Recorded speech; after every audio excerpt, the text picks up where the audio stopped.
Welcome to County Report this week. I'm Lorna Virgili. Thank you for joining us. We start the show this week with news of economic development. There is a new mixed-use, transit-oriented neighborhood going up in the heart of Montgomery County, or the White Flint District, and it is expected to jumpstart the redevelopment of Rockville Pike. MCM's Sonia Burke reports. The governor and lieutenant governor joined Montgomery County officials for an official groundbreaking ceremony for Federal Realty's new Pike and Rose development. The first phase of the construction of Pike and Rose will change the face of Old Georgetown Road. Their innovative development will help us to achieve a more sustainable community. A new enlivened community with apartments, offices, restaurants, shops, and a green public commons that will surely produce the feel of good city living. So here we are at Mid-Pike, soon to be Pike and Rose, and I can tell you this is going to be a very, very different place in just a couple of years from now. This is the most ambitious new destination that our company has done in a dozen years. The development is the state's first fast-track project, located at the intersection of Rockville Pike and Montrose Parkway.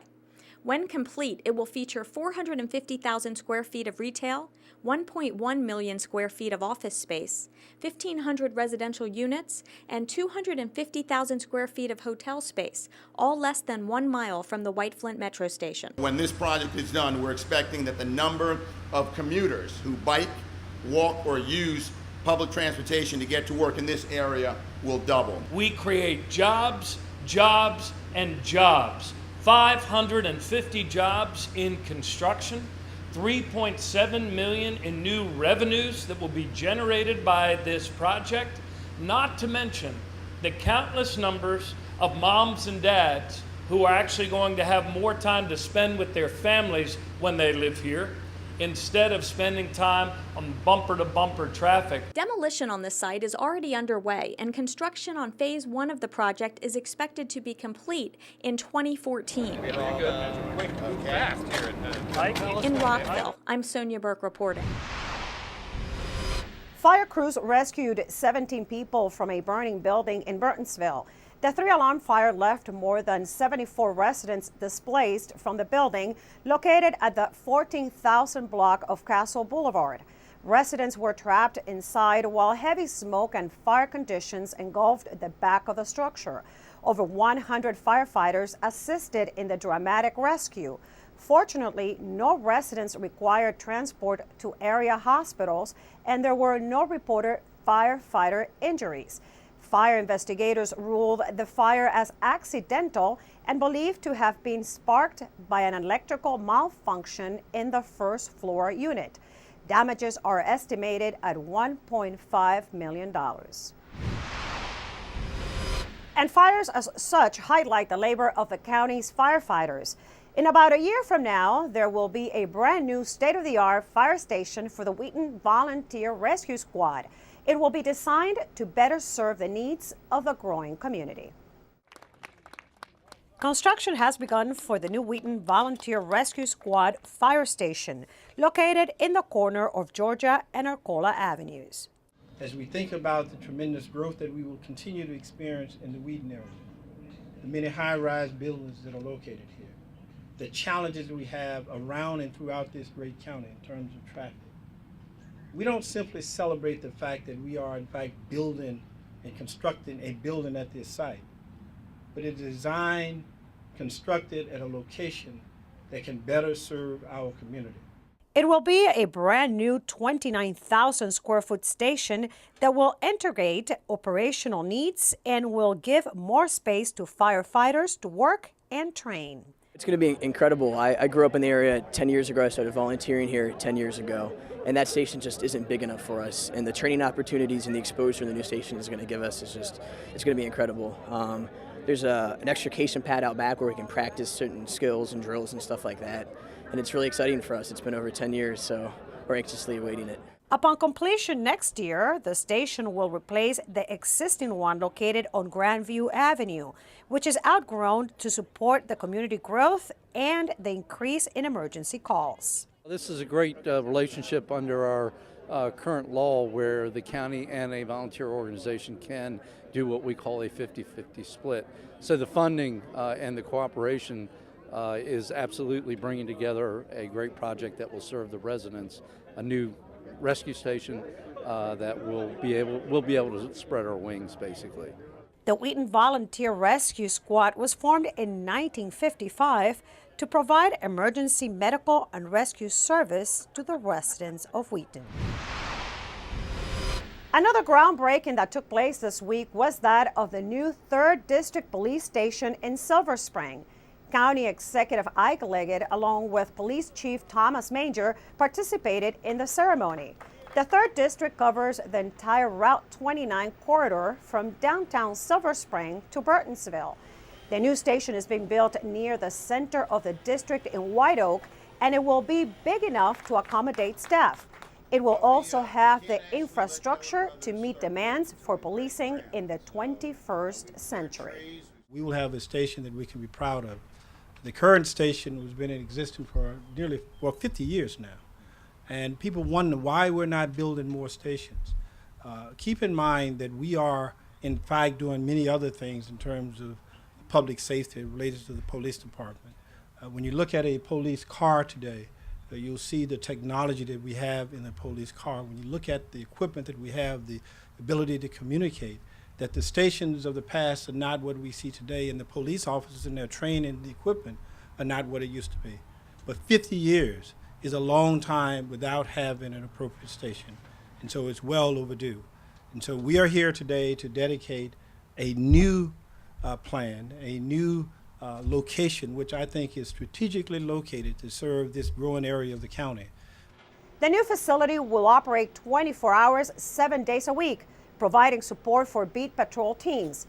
It is expected to open doors in the fall of 2013. As Montgomery County housing costs continue to increase, the rental market is becoming more attractive to those who can't afford to buy a home or don't want to maintain one. Among their housing choices, accessory apartments built within homes or on single-family properties. This summer, planners are crafting new regulations for accessory apartments in hopes of providing more flexibility for families. Susan Kennedy reports. Among their housing choices, accessory apartments built within homes or on single-family properties. This summer, planners are crafting new regulations for accessory apartments in hopes of providing more flexibility for families. Accessory apartments are not new to Montgomery County. They've been around for decades. However, as a spin-off of the zoning rewrite project, planners are proposing a zoning text amendment that would better define accessory apartments and how they are approved. The issues became, I would say, a hot enough issue from both sides that we decided to pull it out and allow enough public input so that we could really have an informed way of coming up with our recommendations. The proposed regulations would allow small attached accessory apartments to be approved without the time or expense required by the special exception process. Small apartments are considered up to 800 square feet. Large units could be as large as 1,200 square feet.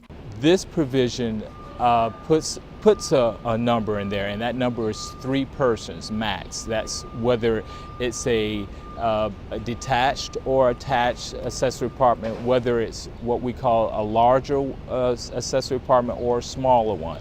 Recently, planners held 2 open forums for the public to learn more about the proposed regulations and provide input. More than 100 residents attended, and as Greg Russ tells us, one concern was at the top of the list. One of the major being enforcement of the provisions, and we heard them loud and clear in terms of that, and we will work with the whole idea of whether there needs to be additional staff in place to deal with enforcement issues.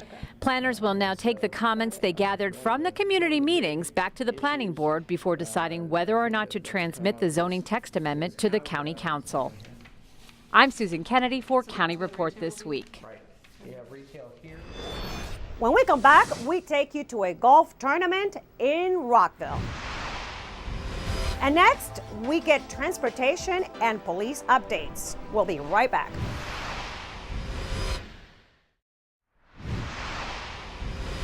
Welcome back to County Report This Week. I'm Lorna Virgili. It's mid-July, and that can only mean one thing for local golfers. It's time for the Rockville Open, the biggest golfing tournament in the city. Only this year is the first time the Red Gate course is being managed under Billy Casper Golf, a change that took place earlier this year. Our Rockville 11's Bridget Breuer has the story. After 2 days of fierce competition and weather conditions that tested the skills of the participants, a winner emerged at the 42nd annual Rockville Open. Winner of the Rockville Open, who had a great 2 rounds both days. Yes. John Mackey. The golf course has really come around, and I really think that anybody that likes to play golf in Rockville, just come down and be patient, play, and it's a great course. Champion John Mackey was not the only one to compliment the course and its new management. It's in really great shape. Right now they have the greens in good shape, the fairways in good shape, and the people that work here, they're like #1. Well, I think Red Gate has a very good philosophy about golf. I think it really makes it a community event. It brings people together, and I think that's really what the community is looking for. And so I think the administration here is doing a great job. The course looks fabulous. The Billy Casper folks and under the direction of Brian Simpson have really done a nice job to make this place look and feel like a good golf course. The event draws golfers from all over the Mid-Atlantic region, shining the spotlight on Rockville's pristine public course. The tournament, it's a traditional tournament. It's been going on for decades. It brings golfers together from the city, but also brings golfers to the city. And it's just a nice way for people of all levels of golf to get together and have a great time. It's a great tradition, good history here at Red Gate, and it's a wonderful opportunity for people from all over to come into our city and enjoy, some great things that we have going here. For more information about the Red Gate Golf Course or to reserve your tee time, go online to redgategolf.com. And now we get our police update from Captain Paul Starks regarding some police facility rearrangements. Captain Starks? Well, Lorna, in addition to the new 3rd District station that you talked about at the top of the show, components of police headquarters have begun moving to the new public safety headquarters located on Edison Drive in Gaithersburg. Currently, members of the Internal Affairs Division have begun conducting business there in a cost-saving move that'll reduce the lease space they were previously in. By the end of the summer and early fall, other parts of police headquarters will begin moving there as well. Thank you, Captain Stark, for that update. And now here's Tom Pogue from the county's Department of Transportation with an update. Tom tells us about some parking meters that can take credit cards. Hi, I'm Tom Pogue, Community Relations Manager for the Department of Transportation. Here's an update from Montgomery County. This spring, MCDOT's Division of Parking began a pilot project in Bethesda to test parking meters that expand payment options for motorists. These meters accept credit cards in addition to coins and pay-by-cell phone payments. The test meters were installed on Norfolk Avenue between Woodmont and Delray Avenues. They use a solar-powered battery, a highly visible time-expired indicator, and real-time communication to quickly locate broken meters and process credit card transactions. The 3rd and final phase of the pilot was initiated in late May. The meters being tested now display time remaining when a pay-by-cell phone session is initiated. This is not a feature of our current meters. Public feedback thus far has been very positive. We'll review costs and performance during the pilot with an eye toward installing this technology throughout the county. For more information, go to our website at montgomerycountymd.gov/parking. We're working to keep you moving conveniently. When we come back, it is summer break, but some MCPS students continue to expand on their learning. And the U.S. Olympic dive team takes a plunge for training in our county pools. We'll be back.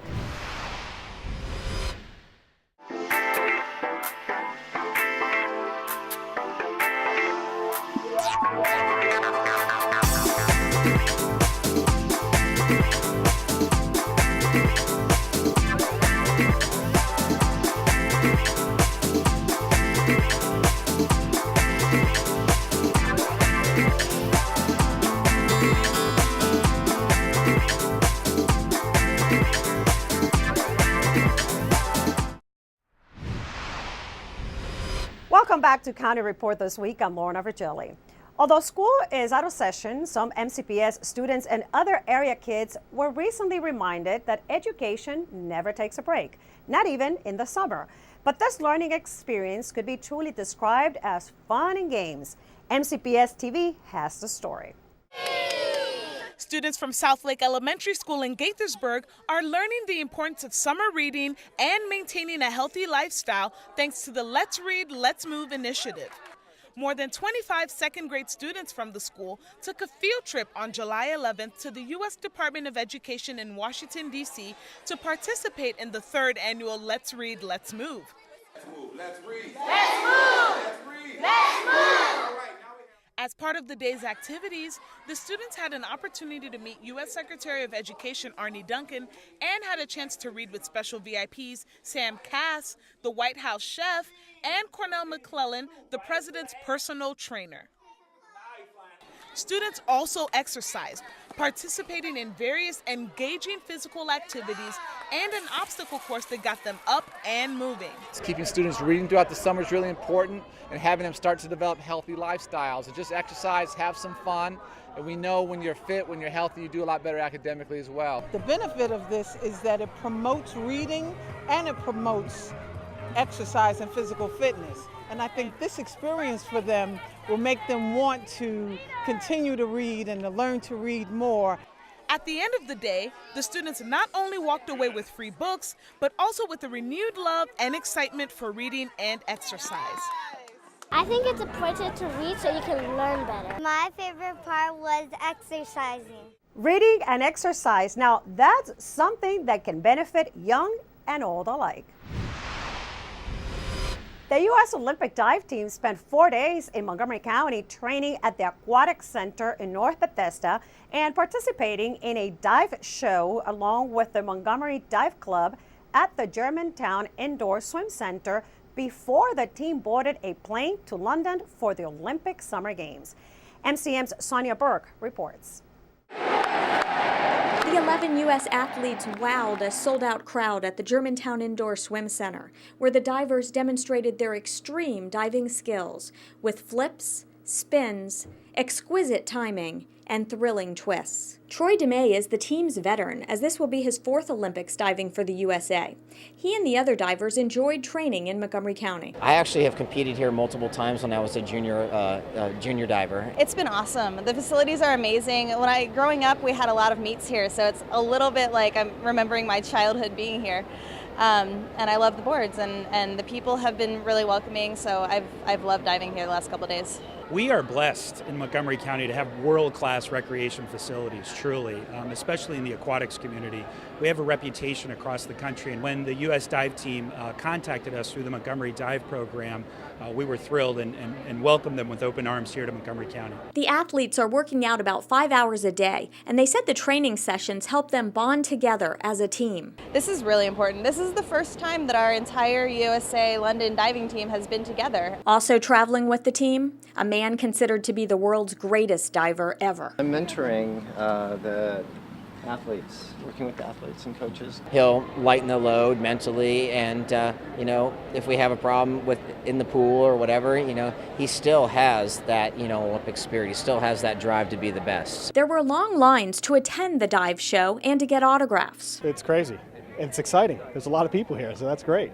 I'm just excited to see all the platform dives. That's my favorite part. The U.S. divers are now at the Olympic Village in London, where they're training and awaiting the opening ceremonies on July 27th. There are so many things at Olympic ceremonies that go through. Still to this day, everybody asks me, how does it feel? I still can't put any words into it because it's so memorable and so exciting. In Germantown, I'm Sonia Burke reporting. We would like to remind residents that the Wheaton Summer Concert Series is swinging in downtown Wheaton. Live top musicians from the D.C. area are rocking every other Friday through August from 6:30 p.m. to 8 p.m. The location is at the Wheaton Triangle on Reedy Drive. Here's a list of feature performers. On July 27th, Trio Caliente will be heating up the scene. They are well known for their Spanish flamenco gypsy king style. When we come back, experts recommend the use of native plants in your garden. I'm Rockville 11's Bridget Breuer coming to you from Rockville Town Square. We'll tell you all about the big birthday party when County Report this week continues.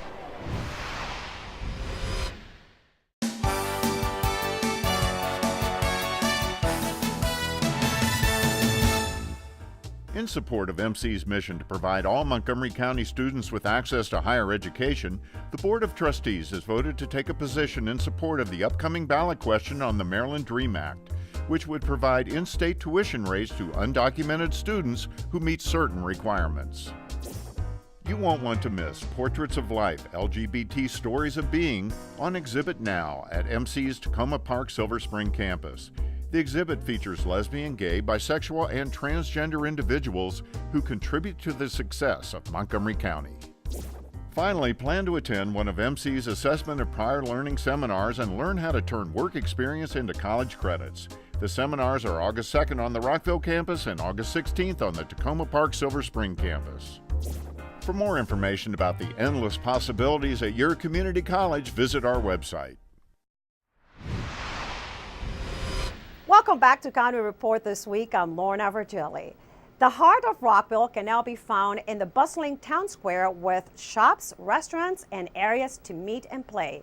The square recently celebrated a milestone, and our Rockville 11's Bridget Breuer was there. Bridget?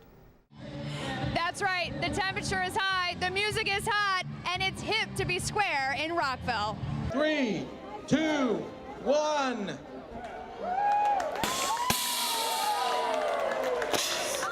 It was the biggest birthday party in Rockville as residents and officials celebrated 5 years of Rockville Town Square. Happy birthday to you. Happy birthday, dear Rockville Town Square. Happy birthday to you. The space has come a long way since former Mayor Larry Giammo took office in 2001. He put the wheels in motion for the project that would revitalize downtown Rockville. The plan called for a mixed-use development with a unique public and private partnership. Today, Giammo feels that his vision is realized. I think we really aim for a high-quality experience here. A lot of thought and effort went into it.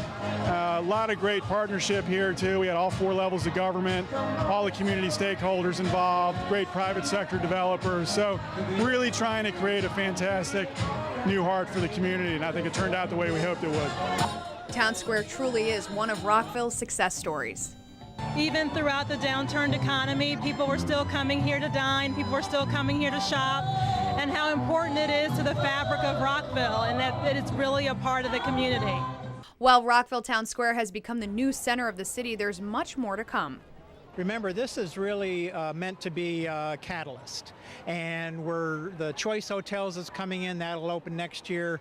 Dawson's Market opening will help greatly when Phase 2 north of Bell Avenue is put in, and Duval Project across from Regal. Then you really have the synergy and the critical mass. For more information on Rockville Town Square, go online to rockvilletownsquare.com.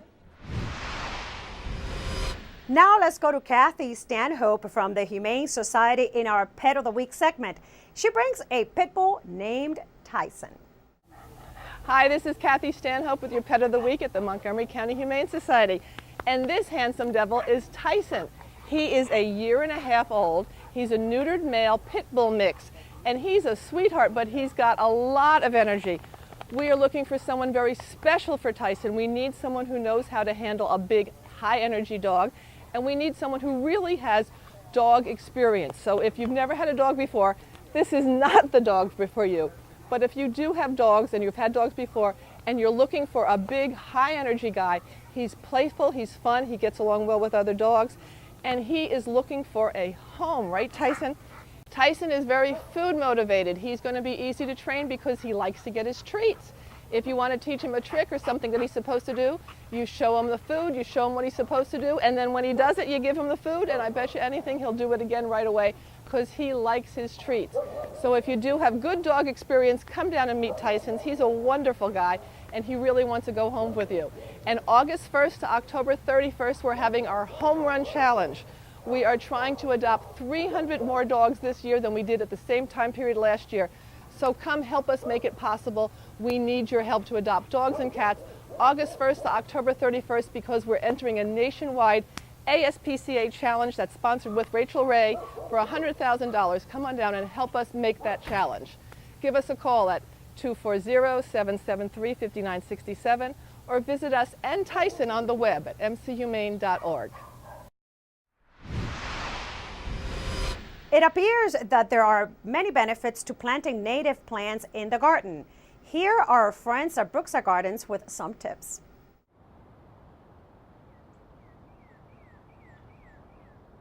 Hi, I'm Mark Richardson. I'm the Adult Programs Manager here at Brookeside Gardens. We're fortunate in Montgomery County to have just a ton of great native plants to work with in our ornamental gardens, like this great redbud right behind me that's native to the northeastern United States. Some other great native plants for this area that you might consider in your gardens are serviceberry or shadbush, the American holly that's right behind the redbud behind me. Native plants are great for wildlife. They're really low maintenance and they're just a great addition to any ornamental garden. Another great thing about using native plants is that in Montgomery County, if you remove any turf grass in your garden and replace it with native plants, you may be eligible for a rebate through the Rainscapes rebate program that's run through the Department of Environmental Protection. It's a great program to encourage you to plant native plants in your garden and take out some of the turf grass in your garden that may be causing more runoff and causing you to use excess fertilizer that's not good for the environment. With that, we close this edition of County Report this week. Remember to like us on Facebook and to join us at this time every week for a look at what's going on inside Montgomery County. I'm Lorna Virgili. Thank you for watching.